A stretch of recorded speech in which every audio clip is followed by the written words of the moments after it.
ప్రభువైన క్రీస్తు నామములో అందరికీ వందనాలండి. ప్రియులారా, మన జీవితంలో సాతాను వల్ల మనకి ఎన్నో శోధనలనేవి వస్తూ ఉంటాయండి. కొంతమందికి ఆర్థిక సమస్యలు కావచ్చు, ఇంకొంతమందికి ఆత్మీయంగా కృంగిపోయేటువంటి రకరకాలైనటువంటి సమస్యలు సాతాను తెచ్చిపెడుతూ ఉంటుందండి.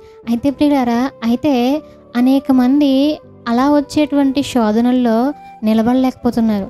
అనేక మంది ఆ శోధనల్లో సాతాను తెచ్చేటువంటి ఆ సమస్యల వల్ల, సాతాను తెచ్చేటువంటి ఆ ఇబ్బందుల వల్ల, సాతాను తెచ్చేటువంటి ఆ శోధనల వల్ల ఏమవుతున్నారయ్యా అంటే పడిపోతూ ఉన్నారండి. దీనికి కారణం ఏమిటి? ఎందుకు సాతాను ఒక సమస్య తెచ్చిన వెంటనే మనం ఎందుకు లేవలేకుండా క్రిందకు పడిపోతున్నాం అని అంటే, వాక్యంలో నుంచి మనం చూసినట్లయితే బలమైనటువంటి ఒక కారణం మనకు కనిపిస్తుందండి. ఒకసారి మనం చూసినట్లయితే ప్రియులారా, మత్తయి సువార్త 7వ అధ్యాయము 24వ వచనం అండి.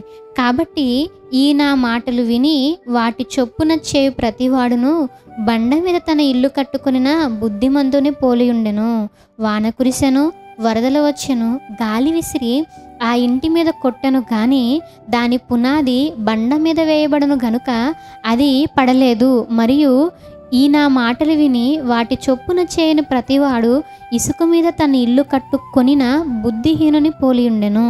వాన కురిసెను, వరదలు వచ్చెను, గాలి విసిరి ఆ ఇంటి మీద కొట్టెను, అప్పుడు అది కూలబడెను, దాని పాటు గొప్పదని చెప్పెను. ప్రియులారా, మనం ఇక్కడ గమనిస్తానండి, దేవుడు మాట్లాడుతున్నారన్నమాట. అనగా దేవుని యొక్క మాటలు విని వాటి చొప్పున కనుక మనం పునాది అనేది వేసుకున్నాం అనుకోండి, అక్కడ మనం నిలబడగలం. దేవుని యొక్క మాటలు విని మనం కనుక బలమైనటువంటి ఒక పునాది, ఒక ఫౌండేషన్ కనుక వేసుకుంటే అది ఎలా ఉంటుందయ్యా అంటే, బండ మీద ఎలా అయితే ఇల్లు కట్టుకుంటే నిలబడుతుందో అలా ఉంటారు.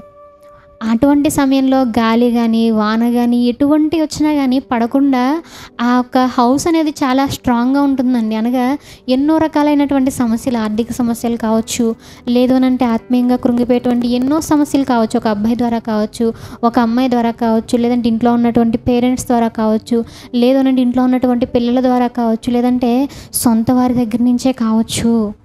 అలా ఎటువంటి సమస్యలు వచ్చినా, ఎటువంటి శోధనలు వచ్చినా కానీ పడిపోరండి, బలంగా నిలబడతారు. ఎందుకయ్యా అంటే దేవుని యొక్క మాటల ప్రకారం విని, దేవుడు చెప్పిన విధంగా జీవిస్తూ, దేవుడు చెప్పిన విధంగా కనుక మనం పునాది అనేది వేసుకుంటేనండి ఎటువంటి వచ్చినా కానీ పడరు అని దేవుడు మాట్లాడుతున్నారండి. అలా కాకుండా కనుక ఏదో దేవుడు చెప్పాడులే, ఏదో దేవుడు మాట్లాడారులే అని చెప్పేసి అలా విని వదిలేసి కనుక మనం ఇసుక మీద, అంటే బండ మీద వేసుకుంటున్నానన్న భ్రమలో, ఎవరు కూడా కావాలని ఇసుక మీద వేసుకోరు కదండి. బుద్ధి ఉన్నటువంటి వాళ్ళు ఎవరైనా కానీ చూసి ఇసుక మీద ఫౌండేషన్ వేసుకుంటారా?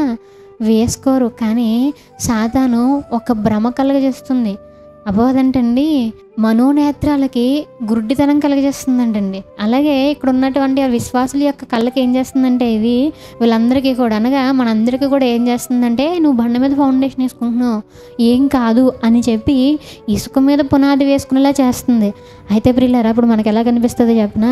బండ మీద ఇల్లు కట్టుకున్నా ఆ ఇల్లు బాగా కనిపిస్తుంది, ఇసుక మీద కట్టుకున్నా కానీ బాగా కనిపిస్తుంది. ఆ టైంలో మనం ఎలా ఫీల్ అవుతామంటే, మంచిగా కట్టుకున్నాను నేను, చాలా బాగుంది నా ఇల్లు, ఎంత అందంగా ఉందో అనుకుంటారు. బండ మీద కట్టుకున్న వాళ్ళు అలాగే ఫీల్ అవుతారు. వాళ్ళు అంత డబ్బు పెట్టి కట్టుకున్నారు, నేను తక్కువ డబ్బు పెట్టి కట్టుకున్నాను, నాది చాలా బాగుంది అనిపిస్తుంది. అయితే ఎంత బాగా కట్టుకున్నారనేది ఎప్పుడు తెలుస్తుందో తెలుసా? ఒక గాలి విసిరి ఒక పెద్ద వాన వచ్చినప్పుడు తెలిసిపోద్దండి ఏది స్ట్రాంగ్గా ఉంది, ఏది స్ట్రాంగ్గా లేదని. అప్పుడు బాధపడతారు, అయ్యో నేను పునాది ఇసుక మీద వేసుకున్నానా అని. అప్పుడు కళ్ళు తెరుస్తారండి. అంటే చూసారా ప్రియులారా, అంటే మన జీవితం కూడా దేవునిలో ఉండకుండా ఎందుకు పడిపోతుందయ్యా అంటే, ఎందుకు చిన్న సమస్యలకి, చిన్న వచ్చేటువంటి ప్రాబ్లమ్స్కి, వీటికి మనం ఎందుకు పడిపోతున్నామయ్యా అంటే, దేవుడు కోరుకున్న విధంగా, దేవుడు మాట్లాడినటువంటి మాటల ప్రకారంగా మనం ఫౌండేషన్ వేసుకోకుండా ఏదో దేవుని నమ్ముకున్నాను, ఏదో చర్చికి వెళ్తున్నాను, ఏదో వింటున్నాను అని అట్లా అట్లా అట్లా వినేసి దేవుళ్ళో ఉన్నాననేటువంటి భ్రమతో మనం ఒక ఫౌండేషన్ అనేది వేసేసుకున్నామండి. కాబట్టి ఈరోజు చిన్న చిన్న ప్రాబ్లమ్స్కి, చిన్న చిన్న ఇంట్లో ఉండేటువంటి సిచ్యువేషన్స్కి, చిన్న చిన్న వాటికే మనం పడిపోతున్నాం. అందుకే యవ్వనస్తులు కూడా, అక్క నేను ఆ అబ్బాయి వల్ల చాలా సఫర్ అవుతున్నాను అక్క, నేను ఎందుకో వాటిని ఎదుర్కోలేకపోతున్నాను అక్క, యవ్వనంలో చాలా కోరికలు వస్తున్నాయి అక్క, నేను ఈ యొక్క యవ్వనేచ్ఛ నుండి నేను పారిపోలేకపోతున్నాను అక్క అని చెప్పేసి చాలామంది యవ్వనస్తులు బాధపడుతూ ఉంటారు. ఎందుకో తెలుసా? ఎందుకంటే సరైనటువంటి వాక్యంతో పునాది అనేది వేసుకోలేదు కాబట్టి. అంటే దేవునిలో ఉన్నాను అనుకోవడం వేరు, దేవునిలో బ్రతకడం వేరండి. దేవునిలో బ్రతికేటువంటి బ్రతుకు వేరు, దేవునిలో బ్రతుకుతున్నాను అనుకోవడం. అంటే బ్రతుకుతున్నాను అనుకుని ముందుకు వెళ్ళిపోవడం, అది కరెక్ట్ కాదు, అది వాస్తవం కాదు. ఏదో నేను దేవునిలో ఉన్నాను కదా, అదే చర్చికి వెళ్తున్నాను, అటువంటి వాళ్ళే జస్ట్ చర్చికి వెళ్ళడం, ఏదో కానుకలు ఇవ్వడం, 2 పాటలు పాడడం, అట్లా వచ్చేస్తూ ఉంటారండి. సో ప్రియులారా, అలా ఉండకూడదండి. దేవుడు మాట్లాడుతున్నటువంటి మాట, ఈయన మాటలు విని బండ మీద తన పునాది, బండ మీద ఇల్లు కట్టుకోవాలటండి. ఇల్లు కట్టుకుంటే అప్పుడు వాన కురిసినా, గాలి వచ్చినా, ఎటువంటి వచ్చినా కానీ బెదరకుండా, ఎక్కడ పడకుండా నీట్గా నిలబడతామండి. ఒకవేళ అలా కాకుండా దేవుని మాటలు వినకుండా కనుక మనం ఫౌండేషన్ వేసుకుంటేనండి, చిన్న చిన్న ప్రాబ్లమ్స్కే, ఇంట్లో పెద్ద పెద్ద గొడవలు ఏం జరగాల్సిన అవసరం లేదు, చాలా చిన్న చిన్న చిన్న చిన్న చిన్న వాటికే వెంటనే కుటుంబం మొత్తాన్ని కూడా మనం కొలాప్స్ చేసేసి బయటికి వెళ్ళిపోతామండి. కాబట్టి పిల్లరా, మరి ఈరోజు ప్రతి ఒక్కరు కూడా చెక్ చేసుకోవాలి, నిజంగా నేను వాక్యంతో, సరైనటువంటి వాక్యంతో పునాది వేసుకున్నానా, లేదు అని అంటే ఎలా వేసుకున్నాను, నేను దేవుడు చెప్పినటువంటి మాటల ప్రకారంగా పునాది వేసుకున్నానా, లేదు అని అంటే ఏదో అలా వేసేసుకున్నానని ప్రతి ఒక్కరు కూడా క్రాస్ చెక్ చేసుకొని, ఒకవేళ కనుక పునాది స్ట్రాంగ్గా లేకపోతే జాగ్రత్త పడాలండి. కాబట్టి పిల్లరా, మరి ప్రతి ఒక్కరు కూడా దేవుని యొక్క మాటల ప్రకారంగా ప్రతి ఒక్కరు కూడా ఇంటిని కట్టుకున్నారా లేదా అనేది చెక్ చేసుకోవాలని చెప్పేసి ప్రభు పేరట మనవి చేసుకుంటున్నానండి. ప్రార్థన చేసుకుందాం. ప్రార్థన.